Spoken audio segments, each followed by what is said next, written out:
여러분, 혹시 어젯밤 잠자리에 누워 오늘 하루 내가 뱉은 말과 행동을 후회하며 이불을 걷어차지는 않으셨습니까? 분명 좋은 마음으로 베푼 호의였는데 돌아오는 것은 싸늘한 무시나 당연하다는 듯한 태도였던 적은 없으십니까? 남을 배려하느라 정작 내 마음은 너덜너덜해졌는데 상대방은 나의 희생을 그저 만만함으로 여기는 것 같아 가슴이 답답했던 순간들 말입니다. 우리는 어릴 때부터 귀에 딱지가 않도록 교육받았습니다. 착하게 살아야 한다고, 남을 먼저 배려해야 한다고, 양보하는 것이 미덕이라고 배웠습니다. 하지만 60평생 살아보고 나니 세상은 꼭 그렇지만은 않다는 것을 뼈저리게 느끼게 됩니다. 오히려 내가 굽히고 들어갈수록, 내가 웃으며 넘길수록 상대는 나를 더 함부로 대하고 나중에는 내가 짓는 표정 하나까지도 자신의 기분대로 통제하려 듭니다. 정말 억울하지 않습니까? 나는 선의를 베풀었을 뿐인데 왜 나는 좋은 사람이 아니라 호구가 되어야 합니까? 도대체 어디서부터 잘못된 것일까요? 오늘 우리는 조선 최고의 실학자이자 가장 혹독한 유배 생활 속에서도 스스로의 존엄을 지켜냈던 다산 정약용 선생의 지혜를 빌려 이 문제를 해결해 보려 합니다. 정약용 선생은 18년이라는 긴 유배 생활 동안 수많은 배신과 인간관계의 덧없음을 온몸으로 겪어내신 분입니다.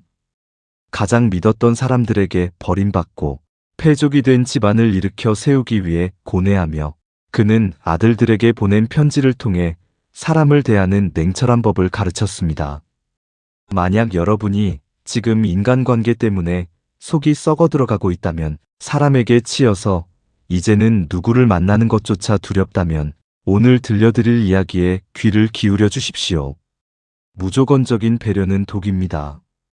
이제는 착한 사람 콤플렉스를 벗어던지고 남이 나를 함부로 대하지 못하게 만드는 귀티나는 사람의 태도를 배워야 합니다.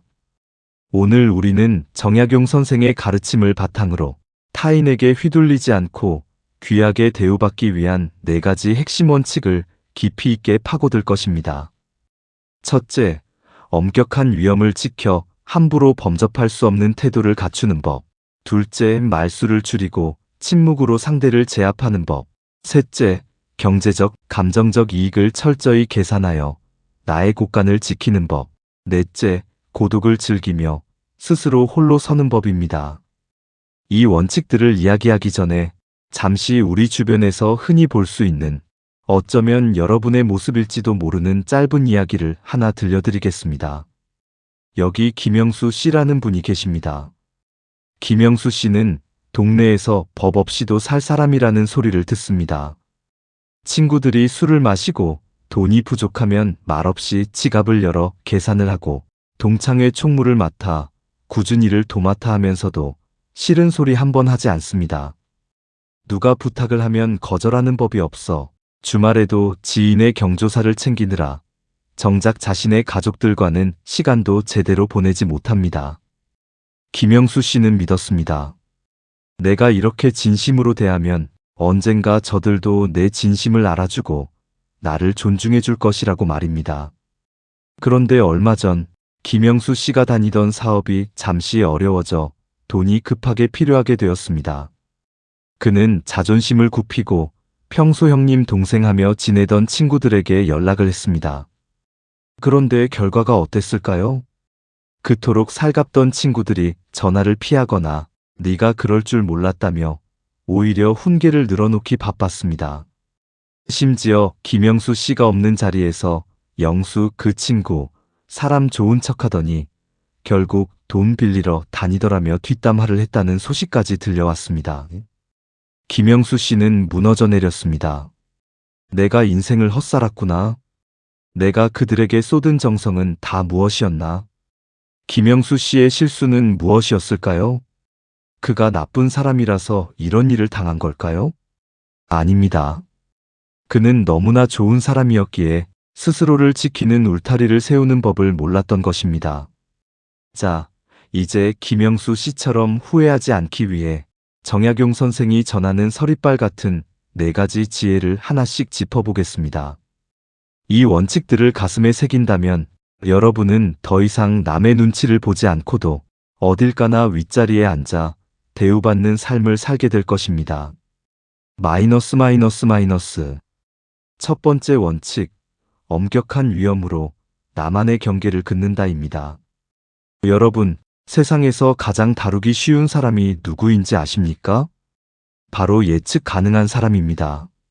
무슨 말을 해도 웃어주고 어떤 부탁을 해도 들어주며 화가 나도 금방 풀리는 사람 말입니다. 이런 사람은 편안할 수는 있어도 결코 존경의 대상이 될 수는 없습니다. 사람의 마음이란 참으로 간사해서 나에게 너무 잘해주고 쉬운 사람에게는 고마움을 느끼기보다 이 정도는 해도 되겠지라는 안일한 마음을 먼저 갖게 됩니다. 이것이 인간의 본성입니다.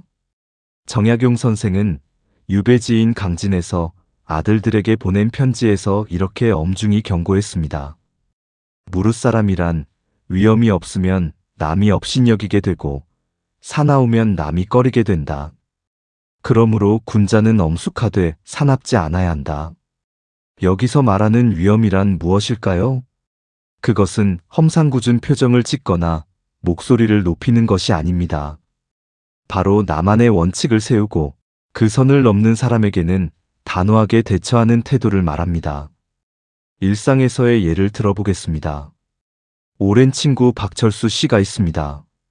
박철수 씨는 친구들과의 모임에서 항상 농담의 대상이 됩니다. 친구들이 그의 옷차림을 지적하거나 과거의 실수를 들추어내며 낄낄거려도 박철수 씨는 분위기를 깨기 싫어서 그저 허허하고 같이 웃어넘깁니다. 속으로는 이건 좀 심한데라고 생각하면서도 말입니다. 그러자 친구들은 점점 수위를 높입니다. 이제는 박철수 씨의 가족까지 들먹이며 농담을 합니다. 박철수 씨가 어느 날 참다 못해 정색을 하자 친구들은 오히려 이렇게 말합니다. 야, 너 왜 그래? 평소엔 안 그러더니 왜 갑자기 예민하게 굴어? 이 상황을 만든 것은 누구입니까? 1차적으로는 무례한 친구들이지만 그 무례함을 웃음으로 용인해준 박철수 씨에게도 책임이 있습니다. 정약용 선생은 이렇게 조언합니다. 나를 사랑하지 않는 자에게 나의 시간을 주지 말고 나를 존중하지 않는 자에게 나의 웃음을 보이지 말라.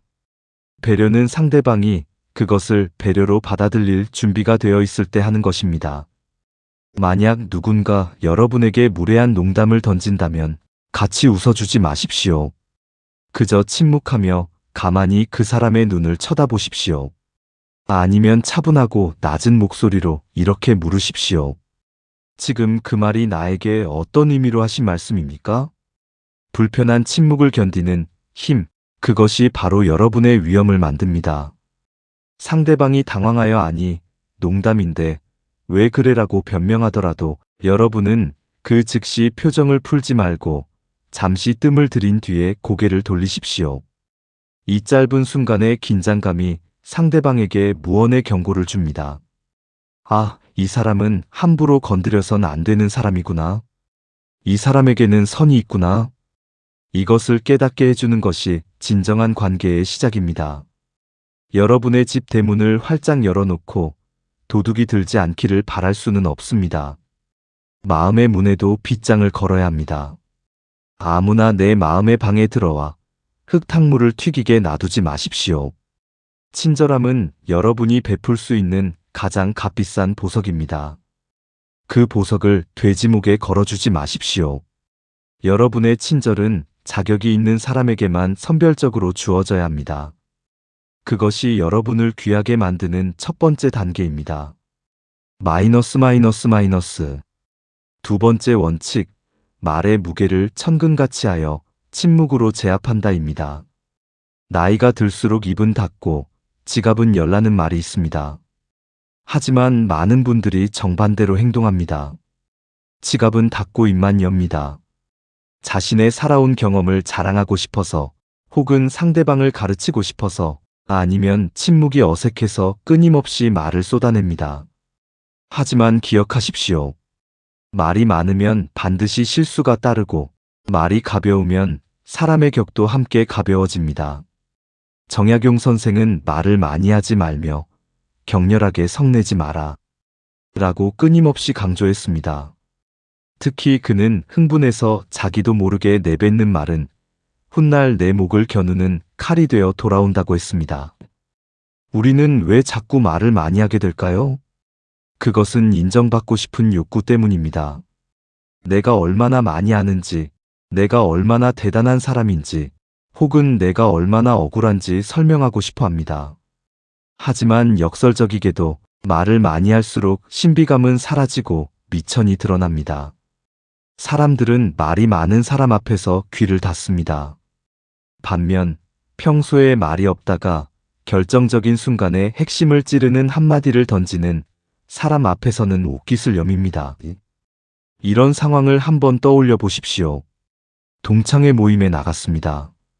최영애 씨는 자리에 앉자마자 며느리 흉을 보고 집값 오른 이야기를 하고 자신의 건강 걱정을 쉴 새 없이 늘어놓습니다. 처음에는 맞장구를 쳐주던 친구들도 시간이 지날수록 시선을 피하고 딴청을 피웁니다. 최영애 씨가 잠시 화장실을 간 사이 친구들은 아휴, 기가 빨린다, 기가 빨려 라며 고개를 젓습니다. 반면 구석에 조용히 앉아있던 이정숙 씨를 봅시다. 그녀는 친구들의 이야기를 그저 미소 띤 얼굴로 들어줍니다. 중간중간 정말 그랬겠구나, 마음이 많이 아팠겠다 하며 짧게 공감해 줄 뿐입니다. 그러다 대화가 과열되거나 누군가를 비난하는 쪽으로 흐르면 이정숙 씨는 조용히 하지만 단호하게 화제를 돌리는 한마디를 던집니다. 그래도 우리 나이에는 마음 편한 게 최고지. 밥이나 맛있게 먹자. 모임이 끝나고 집에 돌아가는 길, 친구들은 누구를 다시 보고 싶어 할까요? 자기 말만 쏟아낸 최영희 씨일까요? 아니면 편안하게 들어주고 중심을 잡아준 이정숙 씨일까요? 100이면 100, 이정숙 씨에게 전화를 걸어 오늘 너 덕분에 좋았다고 말할 것입니다. 정약용 선생은 아들에게 쓴 편지에서 이렇게 말했습니다. 실없는 말로 덕을 까먹지 마라. 입을 지키는 것은 병막에 막듯이 하고 뜻을 지키는 것은 성을 지키듯이 하라. 여러분의 말이 귀하게 대접받으려면 말의 희소성을 높여야 합니다. 다사는 유배지에서 자신을 비방하는 수많은 소문을 들었지만 일일이 대응하여 변명하지 않았습니다. 그저 묵묵히 책을 쓰고 제자를 가르치며 행동으로 보여주었습니다. 말은 허공으로 흩어지지만 행동은 땅에 자국을 남깁니다. 사람을 대할 때 3초만 더 기다리십시오. 하고 싶은 말이 목구멍까지 차올라도 이 말이 정말 필요한 말인지, 이 말이 상황을 좋게 만들지 아니면 분란을 일으킬지 3초만 생각하십시오. 그리고 확신이 서지 않는다면 차라리 침묵하십시오. 미소 띤 침묵은 어떤 말보다 강력한 웅변이 됩니다. 여러분이 침묵할 때 상대방은 여러분의 눈치를 살피게 됩니다. 여러분이 침묵할 때 비로소 여러분의 존재감이 공간을 채우게 됩니다. 가벼운 수다쟁이가 되지 말고 무거운 바위 같은 사람이 되십시오. 그래야 사람들이 여러분의 한마디를 금과 옥조처럼 여기게 됩니다. 마이너스. 세 번째 원칙, 나의 마음을 아껴 감정의 낭비를 막는다입니다. 우리는 돈을 아끼는 것에는 민감합니다. 10,000원짜리 한 장을 쓸 때도 가격을 비교하고 고민합니다. 그런데 왜 돈보다 더 소중한 감정과 마음은 흥청망청 써버리는 것입니까? 별로 중요하지도 않은 사람에게 감정을 쏟아붓고 스쳐 지나가는 인연에 마음을 다치며 며칠을 알아눕습니다. 이것이야말로 가장 큰 낭비입니다. 정약용 선생은 인간관계에서도 경제가 필요하다고 보았습니다. 여기서 말하는 경제란 돈을 아끼라는 것이 아니라 나의 정신적 에너지를 효율적으로 사용하라는 뜻입니다. 다사는 사람을 믿지 마라. 그 사람의 상황을 믿어라라는 냉철한 통찰을 남기기도 했습니다. 이 말은 사람을 의심하라는 뜻이 아닙니다. 인간은 상황에 따라 언제든 변할 수 있는 연약한 존재임을 인정하라는 것입니다. 영원한 내 편도 없고 영원한 적도 없습니다. 그런데 우리는 누군가에게 영원을 기대하고 전부를 주려 하기 때문에 상처받습니다. 현실적인 이야기를 해보겠습니다. 은퇴 후 작은 텃밭을 가꾸며 사는 박민수 씨가 있습니다. 그는 이웃에게 텃밭에서 난 채소를 나누어 주는 것을 기쁨으로 알았습니다. 처음에는 고마워하던 이웃들이 언제부터인가 이번에는 고추가 좀 작네요. 상추 말고 깻잎은 없어요? 라며 주문을 하기 시작합니다. 심지어 박민수 씨가 몸이 아파 며칠 수확을 못하자 왜 요즘은 채소를 안 주냐며 핀잔을 줍니다. 박민수 씨는 배신감을 느낍니다. 내가 호의로 준 건데 빚쟁이 취급을 하네. 하지만 정약용 선생이라면 박민수 씨에게 이렇게 말했을 것입니다. 그치지 않을 비는 내리지 말고 멈추지 않을 혜택은 베풀지 마라.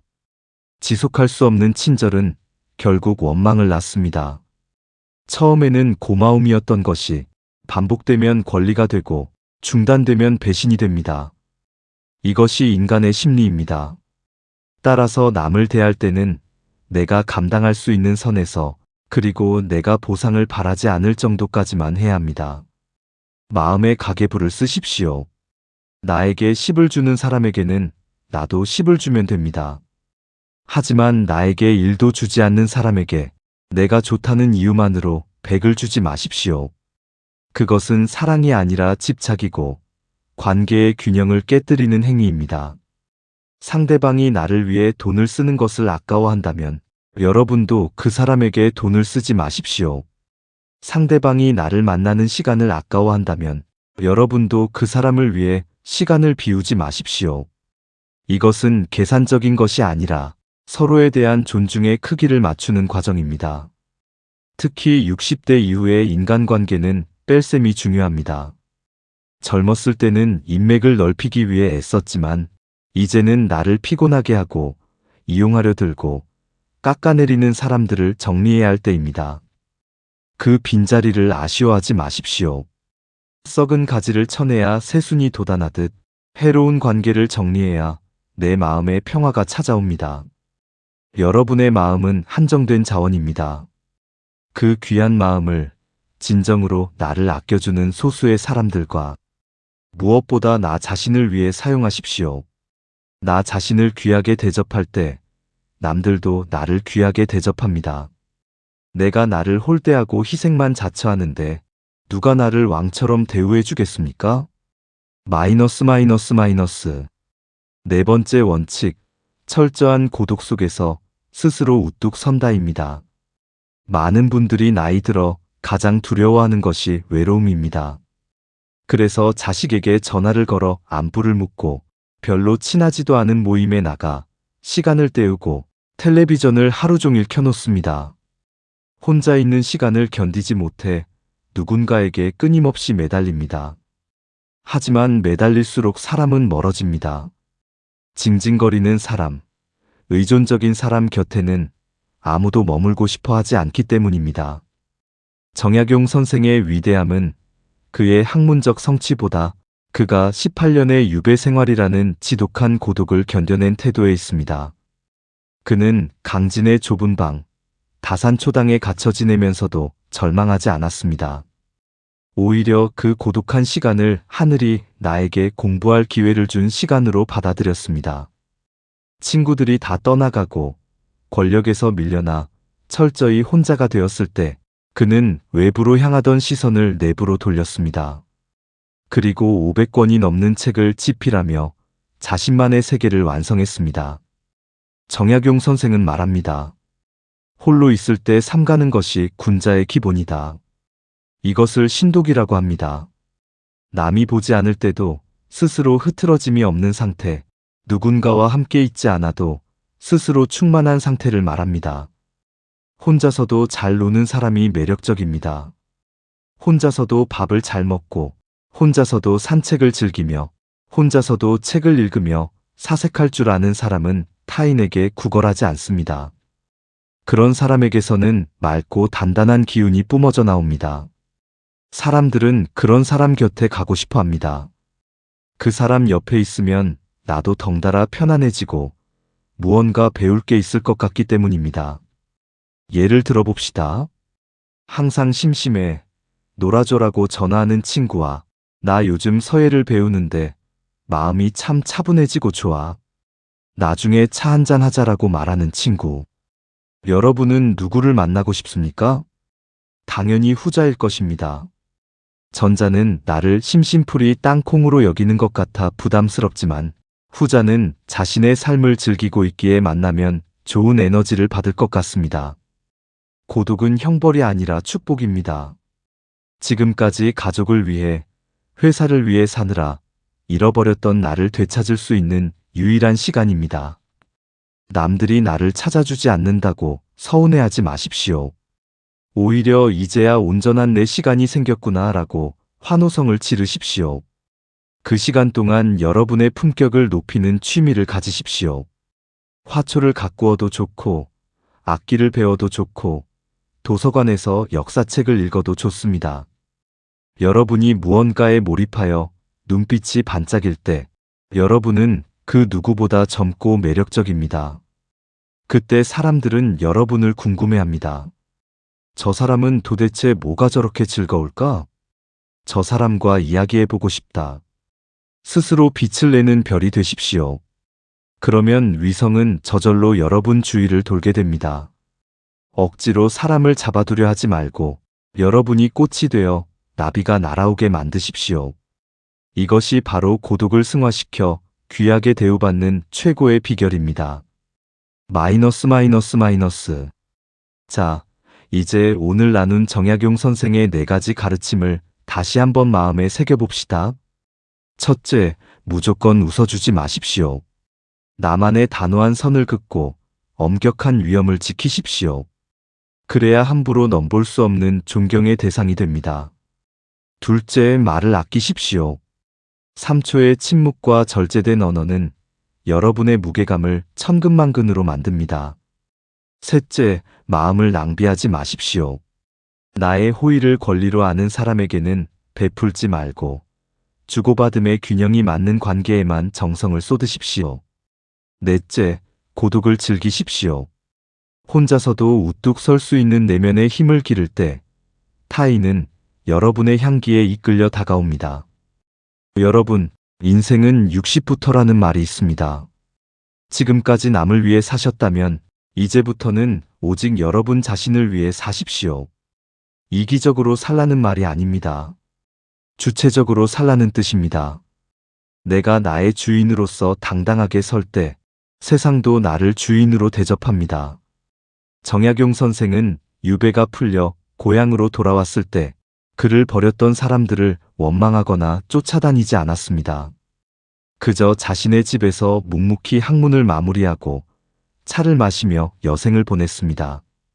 그러나 전국의 수많은 선비들이 그를 흠모하여 찾아왔고 그는 조선 역사상 가장 존경받는 스승으로 남았습니다. 그가 사람을 쫓지 않았기에 사람이 그를 따랐습니다. 여러분도 그러한 삶을 살 수 있습니다. 지금 이 순간부터 너무 착한 사람이 되려 애쓰지 마십시오. 조금은 까칠해도 좋고 조금은 냉정해도 좋습니다. 대신 깊이 있고 품이 있으며 단단한 사람이 되십시오. 여러분의 남은 인생이 누구의 눈치도 보지 않는 자유롭고 고귀한 황금빛으로 물들기를 진심으로 기원합니다. 오늘 이 영상이 여러분의 가슴속에 작은 불씨 하나를 지폈기를 바랍니다. 스스로를 귀하게 여기는 그 마음이 꺼지지 않도록 매일 아침 거울을 보며 나는 귀한 사람이다라고 되뇌어 보십시오. 세상이 여러분을 바라보는 눈빛이 달라질 것입니다. 여러분의 품격 있는 노후를 응원합니다. 감사합니다.